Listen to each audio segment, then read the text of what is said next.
The year is 1941, and cigarette smoke curls thick through a war room deep beneath Berlin's Reich Chancellery.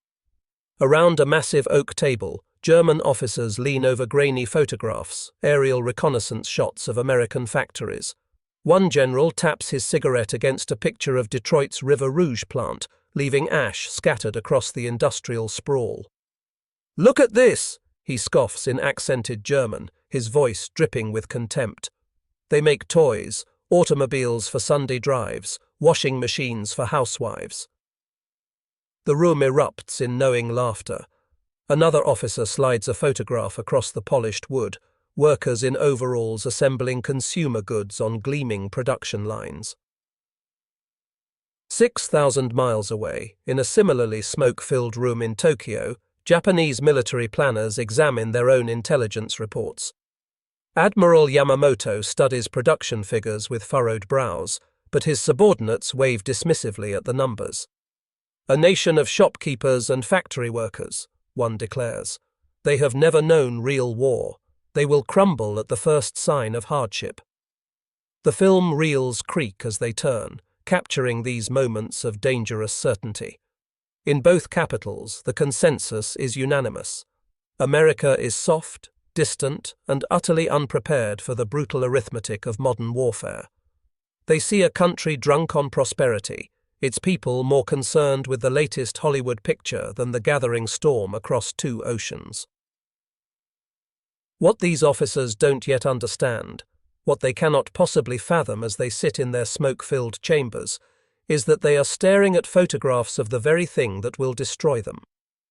Those assembly lines, those workers in overalls, those vast industrial complexes they dismiss as trivial, these will become the instruments of their undoing. The Axis powers have just made the most catastrophic miscalculation in military history, and they don't even know it yet. But perhaps their confidence wasn't entirely misplaced. Rewind the clock to 1939, and America's military readiness tells a sobering story. At Fort Knox, soldiers march with wooden rifles because the real ones are in such short supply. The sound of their boots on gravel echoes hollow, like the state of the nation's defences. In Aberdeen Proving Ground, prototype tanks lumber across test courses, their engines coughing and sputtering before breaking down entirely. Mechanics swear under their breath as they crawl beneath yet another failed experimental vehicle. The US Army ranks 18th in the world, smaller than Belgium's, dwarfed by the forces already clashing across Europe and Asia. General George Marshall walks the halls of the War Department, his footsteps echoing in corridors that feel more like a sleepy government office than the nerve center of a potential superpower. He carries reports that make for grim reading. America possesses fewer than 500 combat-ready tanks. The entire Army Air Corps could fit inside a single German fighter wing with room to spare. The numbers don't lie. While Hitler's Wehrmacht rolls across Poland with over 3,000 tanks, the United States struggles to maintain a few dozen operational armored vehicles. When Japanese Zeros slice through Pacific skies, America responds with outdated fighters that belong more in a museum than a dogfight. The arsenal of democracy exists only in Roosevelt's hopeful speeches. The reality is rust, shortage, and dangerous unpreparedness. Congressional hearings drone on about budgets and peacetime priorities while Europe burns. Isolationist senators argue that two vast oceans provide all the defense America needs. Let them fight their ancient feuds, they declare from the safety of the Capitol building. We have no business in foreign wars. In Detroit, Henry Ford builds his 10 millionth automobile while tank production remains an afterthought. The industrial giant that can churn out thousands of cars each day has never built a single tank for the US military. The irony cuts deep. A nation capable of mass-producing almost anything shows little interest in the weapons of war. This is the America that Axis planners study through their cigarette smoke. A sleeping giant, yes, but one that appears to have forgotten how to fight. The distance that has protected the continent for generations now seems like a liability. breeding complacency where vigilance should stand guard. As German U-boats prowl ever closer to American shores and Japanese carriers steam across the Pacific, the United States remains dangerously, almost criminally unprepared for the storm about to break. But then Pearl Harbor changes everything. The attack that was meant to cripple America instead awakens something that had been dormant, the industrial fury of a nation finally united in purpose. Within days of the attack, Henry Ford himself walks the factory floors of River Rouge, his footsteps now carrying a different urgency. The man who once declared he would never build instruments of war now embraces the transformation his country demands. The conversion begins immediately. Where chrome bumpers once gleamed under factory lights, now the skeletal frames of M4 Sherman tanks take shape. The same hands that assembled carburetors now weld armor plating. The precision that once went into dashboard trim now focuses on turret mechanisms and transmission systems. William Knudsen, former General Motors president turned production czar, orchestrates this industrial metamorphosis. His gravelly voice echoes across factory floors as he explains the new reality to workers. Gentlemen, we're not making Buicks anymore, we're making the tools to win a war. The retooling happens at breakneck speed. Assembly lines that took years to perfect for automobiles transform in mere weeks to produce tanks, aircraft engines, and ammunition. Edsel Ford, Henry's son, becomes the bridge between his father's reluctant pacifism and the nation's desperate need. He understands what his father struggles to accept. This isn't about profit or politics anymore. It's about survival. Under his guidance, Ford's vast manufacturing expertise pivots toward one goal: turning American industrial might into military superiority. The changes are visceral, tangible. Molten steel pours in rivers of orange fire, but now it flows into molds for tank treads instead of fenders. The rhythmic pounding of pneumatic hammers shifts from shaping car doors to forming armor plate. Workers adjust their techniques, their métier, the memory adapting from the curves of civilian vehicles to the angular demands of military hardware. Steam rises from cooling tanks as they emerge from heat treatment, their steel skin hardened for battle half a world away. Night shifts become the norm as production quotas that once seemed impossible become daily targets. Floodlights turn factory floors into 24-hour hives of purposeful activity. The patriotic fervor is real, but so is the profit motive. Ford and other manufacturers negotiate lucrative contracts that guarantee substantial returns on their wartime investments. It's capitalism and patriotism welded together in the crucible of national emergency, a combination that proves devastatingly effective. By spring 1942, the first Sherman tanks roll off modified assembly lines in Detroit. Workers pause to watch these steel behemoths lumber past, their olive-drab paint still wet, heading for trains that will carry them to ports, then ships, then battlefields where young Americans will depend on Detroit's craftsmanship for their lives. The transformation from peacetime luxury to wartime necessity is complete, but this is only the beginning of America's industrial awakening. Yet converting factories is easier than converting hearts and minds. Across America, skepticism runs deep.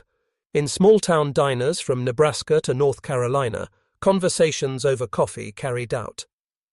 Europe's been fighting itself for centuries, farmers argue, stirring sugar into their cups. Why should our boys die for their mistakes? Franklin Roosevelt understands that steel and determination must march hand in hand. His fireside chats crackle through radio speakers in living rooms across the nation, his patrician voice somehow reaching into working-class hearts.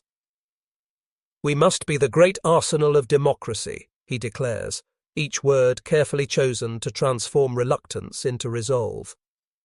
The propaganda machine shifts into high gear. Hollywood studios, once focused on escapist entertainment, now produce training films and patriotic shorts. Movie theaters become recruitment centers where young men watch dramatizations of Nazi brutality and Japanese aggression. Newsreels show London burning under German bombs, Chinese civilians fleeing Japanese advances. The war stops being abstract and becomes personal. Rationing begins to bite. Sugar disappears from grocery shelves. Gasoline becomes precious. Rubber tires turn into currency more valuable than cash. But government campaigns frame sacrifice as patriotic duty. Posters show housewives saving bacon grease for munitions, children collecting scrap metal for tank production. Use it up, wear it out, make it do or do without becomes a national motto. In defense plants, women trade aprons for coveralls. They learn to rivet, weld, and operate machinery their husbands and brothers once controlled exclusively. Rosie the Riveter isn't just propaganda. She's Margaret from Milwaukee, Dorothy from Denver, thousands of women discovering capabilities they never knew they possessed. Victory gardens sprout in backyards and vacant laissez-faire years. OTS. Families who once bought vegetables from corner grocers now grow their own tomatoes and beans, freeing up agricultural resources for military needs. Children learn to identify aircraft silhouettes, preparing for attacks that may never come, but feeling part of the war effort nonetheless. The transformation isn't universal or immediate. Labor strikes still disrupt production. Black markets flourish where rationing creates shortages. Some Americans remain suspicious of Roosevelt's motives, wondering if the war is merely an excuse for expanded federal power. But gradually, inexorably, a nation of individualists becomes a people united in common cause. The skeptical conversations in small-town diners give way to discussions of production quotas and battle news. America is learning to think like a nation at war. Nowhere does this transformation become more dramatic than at Willow Run, a patch of Michigan farmland that Henry Ford transforms into the largest factory under a single roof anywhere on Earth.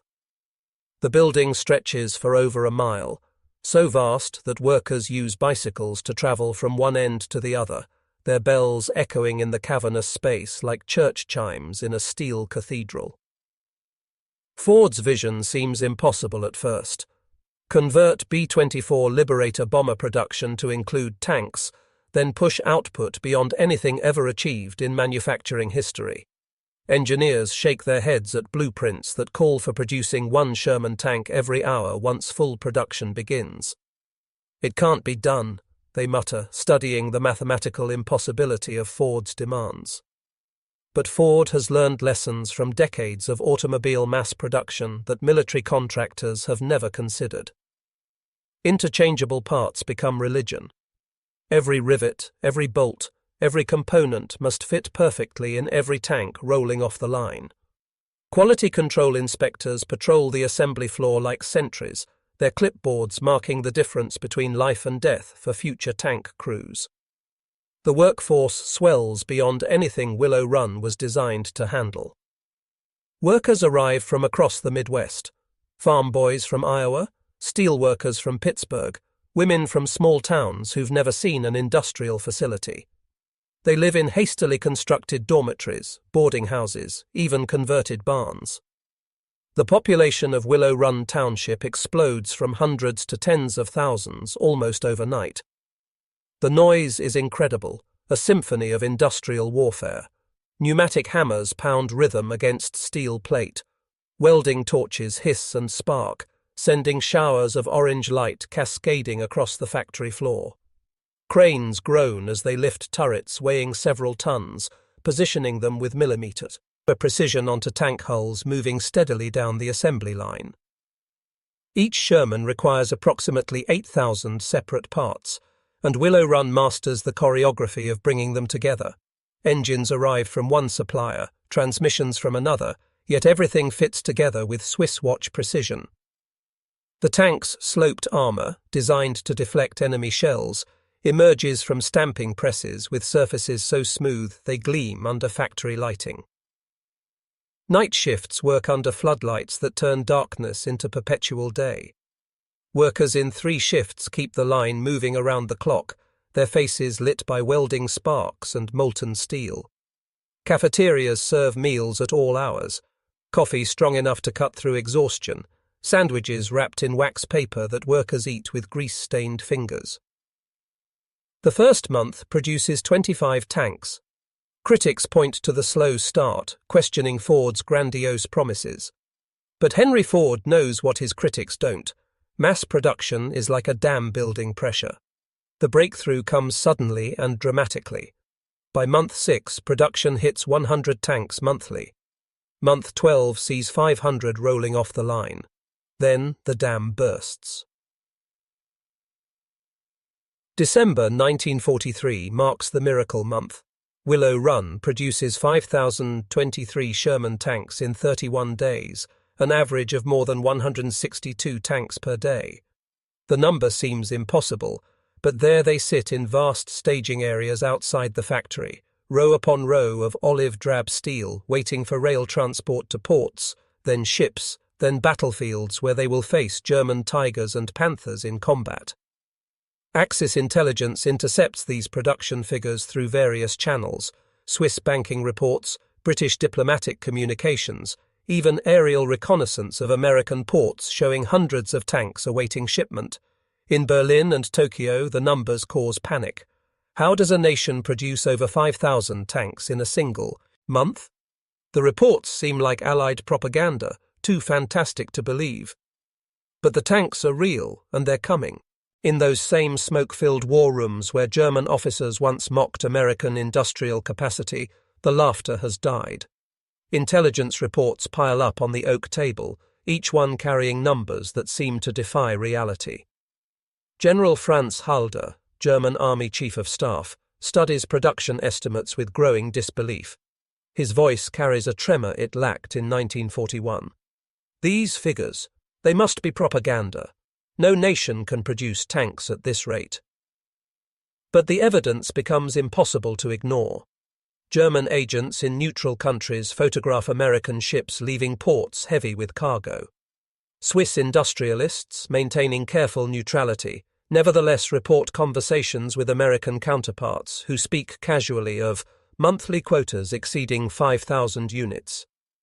Even allowing for exaggeration, the implications are terrifying. In Tokyo, Admiral Yamamoto sits alone in his study, reading intercepts of American military communications. The man who planned Pearl Harbor now confronts the consequences of awakening American industry. His diary entries, recovered after the war, reveal growing desperation. We have not merely attacked America, we have transformed it into something we cannot defeat. The psychological impact spreads through both Axis high commands like poison. Officers who once planned aggressive campaigns now focus on defensive strategies. Resources that might have gone to new offensive weapons are diverted to anti-tank guns and fortifications. The initiative that carried German and Japanese forces to stunning early victories begins to slip away, lost in the flood of American production statistics. Desperate countermeasures follow. German engineers work frantically to develop larger, more powerful tanks, the Tiger II, the Jagdpanzer, vehicles that can theoretically match American production with German quality. But quality cannot answer quantity when the numbers become this overwhelming. For every Tiger rolling off German production lines, dozens of Shermans emerge from American factories. Japanese planners resort to increasingly desperate strategies. If they cannot match American production, perhaps they can interdict it. Submarine campaigns target American shipping lanes, but American shipyards are also working miracles. Liberty ships slide down ways faster than U-boats can sink them. The mathematical reality becomes inescapable. America is simply outproducing the combined industrial capacity of both Axis powers. Private conversations, recorded by German and Japanese intelligence services for security purposes, reveal the growing panic. "We are not fighting a nation," one German general confides to his aide. "We are fighting a continent-sized factory that has decided to make war." A Japanese naval officer writes to his wife, "The Americans fight like accountants. They simply add up the numbers and deploy whatever quantity ensures victory." The strategic implications cascade through both military hierarchies. Long-term planning, once focused on expansion and conquest, shifts to survival and defense. The arrogance that characterized early Axis planning dissolves into grim calculations about how long existing stockpiles can last against an enemy capable of producing tanks faster than they can be destroyed. Those tanks don't remain in Michigan staging areas for long.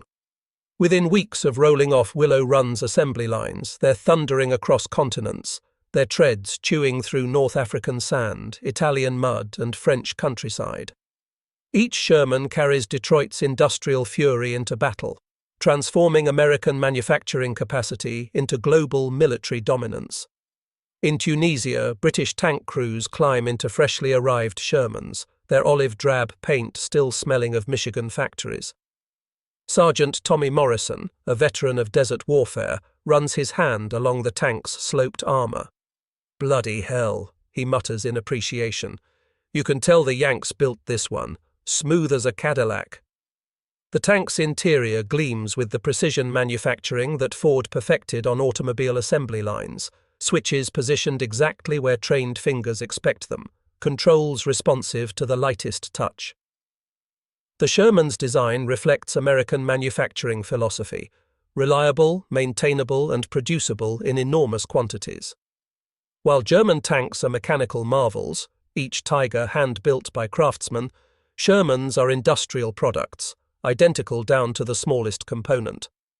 When something breaks, replacement parts fit perfectly because they're manufactured to identical specifications in distant factories.